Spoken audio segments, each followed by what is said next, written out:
Drawing রুমে এসে দেখলাম নিলয় অফিসে যাওয়ার জন্য বের হচ্ছে। মেজাজটা আমার খিটখিটে হয়ে গেল। তখন আমি মেজাজ দেখিয়ে বললাম, আমার হাতে রান্না তো এখন আর তোমার মুখে লাগে না, না খেয়েই চলে যাচ্ছ। কেউ কি অমৃত রান্না করে নিয়ে দাঁড়িয়ে আছে নাকি যে আমার হাতের বিষ মুখে তোলা যায় না? আমার কথায় সেও মেজাজ দেখিয়ে বলল, সকালের রান্না শেষ করতে যদি দুপুর বানিয়ে দাও তাহলে কি আর খেয়ে যাওয়ার উপায় থাকে? নবাবজাদির তো সকাল 8টা না হলে ঘুম ভাঙে না। আমিও বিরক্ত গলায় বললাম, ঘরে একটা মেয়ে আছে, সেদিকে কি নজর আছে? তাদের সবকিছু তো আমাকে দেখতে হয়, একটু খাবারও কি বেড়ে খেতে পারো না তুমি?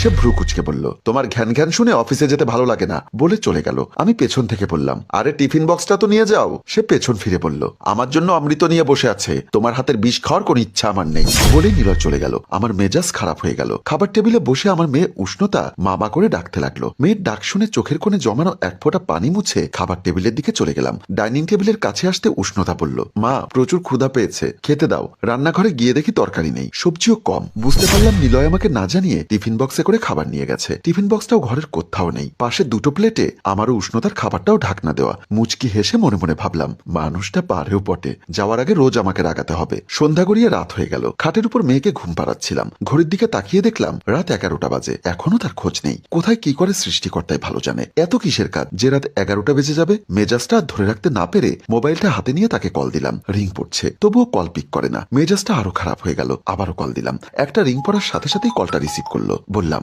এত রাত অব্দি কিসের কাজ তোমার? অপর প্রান্ত থেকে বলল, দরজা খুলে দাও। আমি খাট থেকে নেমে গিয়ে দরজা খুলে দিলাম। দরজা খুলতেই একটা মেয়েলি সুবাস নাকি এলো। না, আর তো সহ্য হচ্ছে না আমার। রাগে ফুলতে ফুলতে বললাম, এত রাতে গায়ে মেয়েদের পারফিউম লাগিয়ে বাড়িতে কেন আসতে হয়েছে? যার কাছে গিয়েছিলে সেখানেই থেকে যেতে। নিলয় আমার কোনো কথার উত্তর না দিয়ে নিজের শরীরটা সুখে দেখলো। আমিও বুঝতে পারলাম নিলয় বুঝতে পেরেছে যে মেয়েদের সাথে এতক্ষণ মাখামাখি করে এসেছে, সে মেয়ের পারফিউমের গন্ধ তার শরীরে লেগে আছে। জানি আমাকে উত্তর দেবার মতো কোনো ভাষা নিলয়ের নেই। তাই নিলয় কোনো কথা না বলে অফিসের ব্যাগটা আমার হাতে দিয়ে রুমের ভেতরে চলে গেল। টেনশনে আমার মাথায় কাজ করছে না। ইদানিং নিলয় আমার সাথে কেমন জানি মিসবিহেভ করছে। একা একা তো আর বাতাসের সাথে ঝগড়া করা যায় না। তাই আমি ওর পেছন পেছন রুমের দিকে চলে গেলাম। রুমে এসে দেখলাম নিলয় গোসল করার জন্য লুঙ্গি আর গামছা নিয়ে বাথরুমের দিকে ঢুকছিল। আমিও তার সাথে সাথে বাথরুমে ঢুকে গেলাম। নিলয় বলল, তুমি গোসল করবে নাকি? আমি তো তোমার মতো আকাজ করে আসিনি। আমি কেন গোসল করব? আকাজ মানে?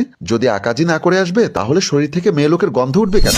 আর প্রতিদিন দেখি অফিস থেকে এসেই গোসল করো। আমার কথা শুনে নিলয় বলল, আমি কি গোসল করতেও পারবো না? মানুষ প্রতিদিন একবার গোসল করে, তুমিও প্রতিদিন অফিসে যাওয়ার সময় গোসল করে যাও, তাহলে অফিস থেকে এসে তোমার কেন আবার গোসল করতে হবে? আমার স্বামী তখন বলল, আমি সারাদিন অফিসে কাজ করতে করতে ক্লান্ত হয়ে পড়ি, তাই একটু গোসল করি। দেখো নিলয়, আমাকে শেখাতে আসবে না। তোমাদের whole office AC control, you don't have to sweat there. যদি ঘুমোতে তাহলে মেনে নিতাম তুমি গোসল করবে। আমার উত্তেজিত কণ্ঠে কথাগুলো শুনে নিলয় বলল, দেখো সারাদিন পরিশ্রম করে এসেছি, এখানে ঘ্যানর ঘ্যানর ভালো লাগছে না। গিয়ে আমার জন্য ডাইনিং টেবিলে খাবার বেড়ে দাও, আমি খেয়ে ঘুমোবো। আমি বুঝতে পারলাম নিলয় কিছুতেই স্বীকার করবে না। তাই আর কথা না বাড়িয়ে বললাম, নিজের খাবার নিজে বেড়ে খাও, আর না হয় যার সাথে টাইম পাস করে এসেছো তার কাছে গিয়ে খাও। বলেই আমি বাথরুম থেকে বের হয়ে সোজা বেডরুমের খাটের দিকে চলে গেলাম। আমার মেয়ে আর আমি খাটের উপরে শুয়ে আছি। অনেকক্ষণ পর দেখলাম নিলয় নিজে নিজে রান্নাঘর থেকে খাবার নিয়ে খাবার টেবিলে বসে খাচ্ছে। আমার খাট থেকে ডাইনিং টেবিলটা দেখা যায়। নিলয় খেয়াল করলো আমি নিলয়কে ফলো করছি। তাই নিলয় ডাইনিং টেবিল থেকে আমাকে ডাক মেরে বলল, আমি ভাত বেড়েছি, এসো একসাথে খাই। আমার মাথাটা আরো গরম হয়ে গেল।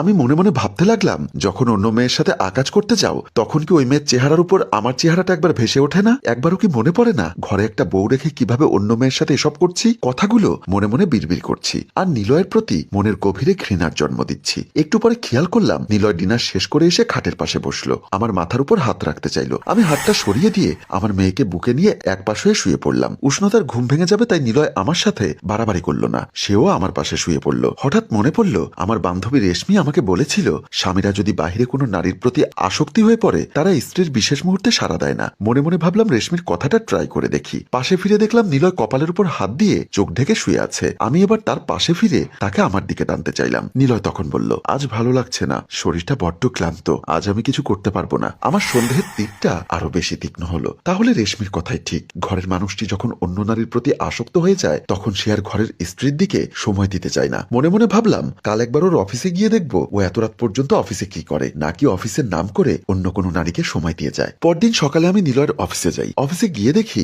নিলয় যে টেবিলে অফিস করতো সেই টেবিলে বসে আছে অন্য একটি মেয়ে। আমাকে দেখে মেয়েটি বলল, কিছু বলবেন? বসতে পারি? Why not, sit down. আমি পাশের চেয়ারে বসলাম। মেয়েটি আমাকে বলল, আপনি কি কাউকে খুঁজছেন? নিলয়। মেয়েটি আমাকে কোনো কথা বলতে না দিয়ে বলল, নিলয় স্যারের কথা বলছেন? আমি মাথা নেড়ে হা বললাম, স্যার তো 4টার দিকে বের হয়ে গেছে। 4টার দিকে বের হয়ে গেছে মানে? ইদানিং স্যার প্রতিদিনই 4টার দিকে বের হয়ে যায়। আপনার যদি কোনো প্রবলেম থাকে আমাকে শেয়ার করতে পারেন, আমি সলভ করার চেষ্টা করব। আমি মেয়েটিকে কিছু বললাম না, কারণ মেয়েটিকে বলেও কোনো কোনো লাভ নেই। নিলয় প্রতিদিন 4টায় বের হয়, অথচ ঘরে ফেরে রাত 11টা কিংবা 12টার দিকে। মাঝখানের এই সময়টাতে নিলয় যায় কোথায়? আমার সন্দেহ আরো ঘনীভূত হতে লাগলো। তাহলে কি আমার স্বামী অন্য কোনো নারীর ফাঁদে পড়েছে? আপনি কি কিছু ভাবছেন? না, আমি মেয়েটির সাথে আর কথা বাড়ালাম না, কারণ মেয়েটি আমাকে চেনে না। তবে এই অফিসের বড় স্যার আমাকে চেনে, তাই আমি মেয়েটির সামনে থেকে উঠে বড় স্যারের রুমের দিকে গেলাম। বড় স্যার তখনও অফিসে ছিলেন। স্যার খুব ফরহেজগার মানুষ। আমি রুমে ঢুকতেই স্যারকে সালাম দিলাম। আসসালামু আলাইকুম স্যার। স্যার চশমার ফাঁক দিয়ে আমার দিকে তাকিয়ে বলল, ওয়ালাইকুম আসসালাম। তারপর বলল, আরে মিস নিলয়, কি ব্যাপার এমন অবেলায় অফিসে? Anything wrong?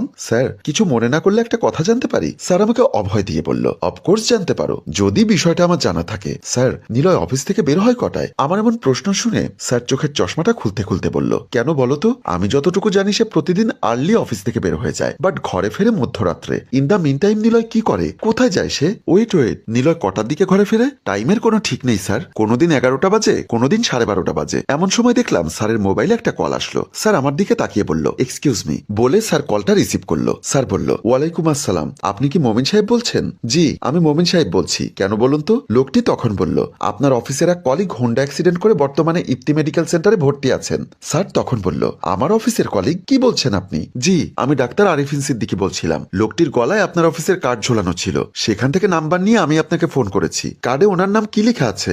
কার্ডে তো নাম লেখা আছে সৈয়দ ইরফানুল ইসলাম নিলয়। নিলয়? নিলয় নামটি শুনে হঠাৎ আমার কলিজা মোচড় দিয়ে উঠল। আমি তখন স্যারের দিকে তাকিয়ে বললাম, নিলয়? মমিন স্যার তখন বলল, ওকে ডক্টর, আমি এক্ষুনি আসছি। বলে মমিন স্যার মোবাইলের লাইনটা কেটে দিয়ে আমার দিকে তাকিয়ে বলল, তোমার স্বামী নিলয় নাকি বাইক অ্যাক্সিডেন্ট করেছে। আমার সবকিছু কেমন জানি এলোমেলো হয়ে গেল। আমার নিলয় বাইক অ্যাক্সিডেন্ট করেছে কিভাবে? এত সব জিজ্ঞাসা করার সুযোগ পাইনি। আমি তখন পাগলের মতো বললাম, স্যার নিলয় এখন কোন হসপিটালে আছেন? ইপ্তি মেডিকেল সেন্টারে। আমার সাথে চলো, আমিও যাচ্ছি। বলে মমিন স্যার আমার সাথে ইপ্তি মেডিকেল সেন্টারের উদ্দেশ্যে বের হলেন। আমরা মেডিকেল সেন্টারের ডাক্তারের রুমের সামনে আসতেই ডাক্তার আরিফিন সিদ্দিকী রুমের ভেতর থেকে বের হয়ে আমাদের সামনে আসলেন। মমিন স্যার ডাক্তার আরিফিন সিদ্দিকীকে সালাম দিয়ে বললেন, আসসালামু আলাইকুম, আমি হাশেম এক্সেসরিজ প্রাইভেট লিমিটেডের সিও আব্দুল মমিন খান। ডাক্তার আরিফিন সিদ্দিকী বলল, টেনশনের কোনো কারণ নেই, আপনার পেশেন্টের জ্ঞান ফিরেছে, কেবিনে আছে, ইচ্ছা করলে কথা বলতে পারেন। মমিন স্যার ডাক্তারকে থ্যাংক ইউ ডক্টর বলে আমাকে সাথে নিয়ে কেবিনের ভেতরে ঢুকে গেলেন। কেবিনে ঢুকে দেখি নিলয়ের মাথায় ব্যান্ডেজ, হাতে ব্যান্ডেজ। বুঝতে পারলাম জখমটা ভালোভাবেই হয়েছে। আমাকেও স্যারকে দেখে একটু উঠে বসার চেষ্টা করলো। স্যার বলল, নো নো রিল্যাক্স বয়। আমি সব ভুলে গিয়ে বললাম, তোমার এই অবস্থা কি করে হলো? হানিফ ফ্লাইওভারের উপর দিয়ে যাওয়ার সময় একটি গাড়ির সাইডে লেগে আমার হোন্ডাটা ফ্লাইওভারের নিচে ছিটকে পড়ে। আমাদের বাসায় যাওয়ার সময় তো হানিফ ফ্লাইওভার পড়ে না।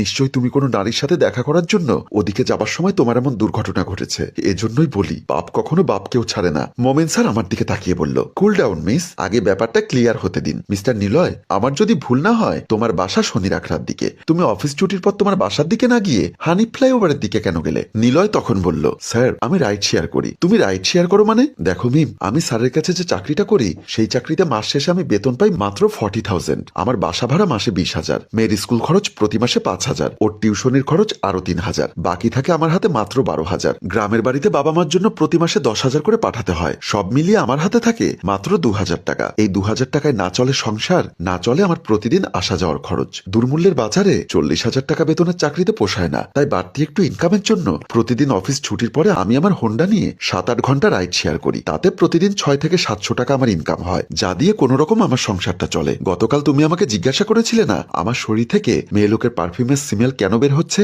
কারণ আমি হোন্ডা নিয়ে রাইড শেয়ার করি। কত রকমের প্যাসেঞ্জার আমার হোন্ডার পেছনে ওঠে। হোন্ডাতে কি একটা মেয়ে বসলো না একটা পুরুষ বসলো সেদিকে আমার খেয়াল থাকে না। আমার গন্তব্য থাকে লোকটির দেওয়ার ঠিকানা। চলার পথে অনেক যাত্রী পেছন থেকে আমাকে জড়িয়ে ধরে। তাদের শরীরে লেগে থাকা ঘামের গন্ধ, কখনো বা পারফিউমের গন্ধ আমার শরীরে লেগে যায়। নিলয়ের মুখে এমন কথা শুনে আমার দু চোখের পানি আর ধরে রাখতে পারলাম না। আমি তখন নিলয়ের হাত চেপে ধরে বললাম, ব্যাস নিলয়, আর বলো না, আমি যে আর নিতে পারছি না। তুমি আমাকে সুখে রাখার জন্য, সংসারের সচ্ছলতা ফিরিয়ে আনার জন্য অফিস ছুটির পর এত কষ্ট করতে, তা তো আমাকে কখনো বলনি। নিলয় তখন বলল, আমি চাইনি আমার সংসারের কোনো চাপ তোমার মনের উপর পড়ুক। আমি যে রাইড শেয়ার করি সেটা শুনলে হয়তোবা তুমি নিজেকে ছোট ভাববে, তাই বাইক চালকের স্ত্রী হিসাবে নিজেকে ছোট মনে হতে পারে, তাই আমি বিষয়টি তোমার থেকে গোপন করেছি। স্যার তখন পাশ থেকে বলল, দেখো নিলয়, পৃথিবীতে কোনো কাজকেই ছোট করে দেখার সুযোগ নেই। তুমি সংসারের সচ্ছলতা ফেরাতে রাইড শেয়ার করছো, এটাতে তো দোষের কিছু নেই। বরং আমি মনে করি তোমার স্ত্রীর এতে প্রাউড ফিল করা উচিত। পাশ থেকে দাঁড়িয়ে আমি বললাম, I am proud feel for you. তোমার মতো এমন স্বামী কজন স্ত্রী পায়? Hello viewers,